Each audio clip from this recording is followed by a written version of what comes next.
नमस्कार मित्रांनो, आज आपण एका अशा निर्णयावर चर्चा करणार आहोत ज्यामुळे केवळ भारतीय नाही तर जागतिक बाजारही हादरले आहेत. भारताच्या एका पावलामुळे आंतरराष्ट्रीय बाजारात तेलाच्या किमती थेट 5% वाढल्या आहेत. पण प्रश्न आहे, असा कोणता निर्णय भारताने घेतला की जागतिक अर्थव्यवस्था डळमळली आहे?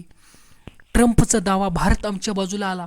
अमेरिकेचे राष्ट्राध्यक्ष डोनाल्ड ट्रम्प म्हणाले आहेत, भारत आमच्या बोलण्यामध्ये आला आहे आणि डिसेंबरपर्यंत रशियाकडून तेल खरेदी करणे थांबवणार आहे. होय, तुम्ही बरोबर ऐकलं. भारत जो आतापर्यंत रशियाकडून स्वस्त तेल विकत घेत होता, तो आता अमेरिकेच्या बाजूला वळला आहे. भारतासाठी हा निर्णय किती महाग आहे? भारत आपली 80% तेलाची गरज आयात करून पूर्ण करतो.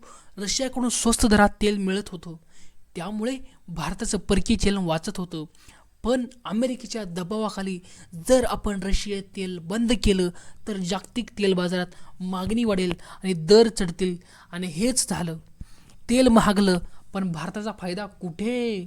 अमेरिका म्हणते, रशियन तेल सोडा, आम्ही तुमच्यावरचे टॅरिफ कमी करू. आठवा, सध्या भारतावर अमेरिकेचे 50% टॅरिफ आहेत. 25% रेसिप्रोकल टॅरिफ आणि 25% रशियाशी व्यापारासाठीची शिक्षा. जर भारत अमेरिकेचं ऐकतो तर हे टॅरिफ कमी होऊन 15% पर्यंत येऊ शकते. म्हणजेच अमेरिकेसोबतचा व्यापार पुन्हा वाढेल आणि भारताचं निर्यात आयात संतुलन सुधारेल. आता मक्का आणि पनीरची डील. रशियन तेलाच्या जागी आता भारत अमेरिकेकडून मक्का आणि डेअरी उत्पादन विकत घेणार का? कारण आता भारतात E20 इंधन धोरण लागू झालं आहे.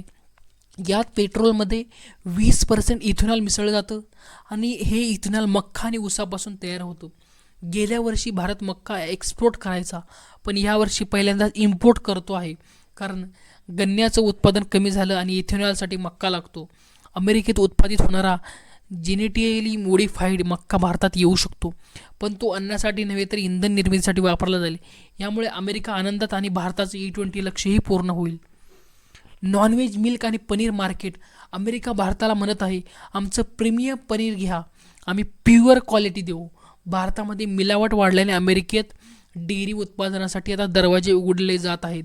म्हणजे पुढच्या काळात मेड इन USA पनीर ही दिसू शकते भारतामध्ये. ट्रम्पचा गेम आणि रशियन कंपन्यांवर सँक्शन. आज सकाळी ट्रम्पने एक मोठा गेम खेळला आहे. रशियाच्या 2 प्रमुख तेल कंपन्यांवर रोसनेफ्ट आणि लुकॉइल थेट सँक्शन लावले आहेत.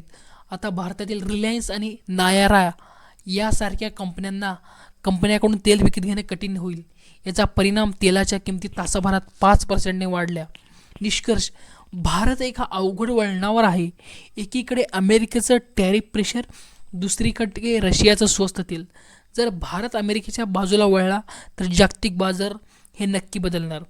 तेल, मक्का आणि पनीर या तिन्ही गोष्टींनी पुढचं जागतिक समीकरण ठरणार आहे. तर मित्रांनो, हा विषय तुम्हाला समजला का? भारताचं हे नवं धोरण योग्य आहे का की चूक? तुमचं मत खालील कमेंटमध्ये नक्की सांगा. व्हिडिओ आवडला असेल तर लाईक, शेअर, सबस्क्राईब करा. आणि मराठी इन्स्पायर इंडियाला दिवाळीच्या शुभेच्छा. जय हिंद, धन्यवाद.